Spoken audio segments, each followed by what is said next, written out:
атам былай деп қойған: Н намысын нанға сатпасын деп, А арожданын ақтасын деп, З зейінді зерек болсын деп, Г гүлдей жайнап жүрсін деп, Ү үнемі үздік болсын деп, Л лаулап лапылдасын деп, Назгүл қойғам есіміңді дейтін.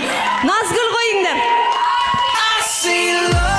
Егер де ұл туса қанат деп қой, менің атам қанат деп не үшін айтып қойған білейін?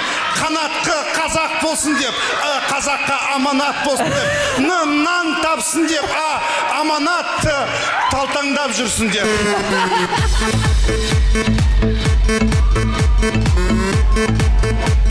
Сіздің атыңыз кім? Болмаса Сәуіржан деп қой, оның атасы Сәуіржан деп. Серге сері болсын деп. Теген ай деп жүрмесін деп.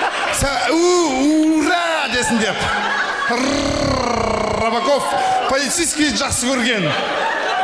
Жанына жақын жүрсін деп. Аманаты болсын деп. Натуре адам болсын деп. Бәріміз фотоға түсеміз, осымен тоқтатамыз. Қара өлтірмеңіз.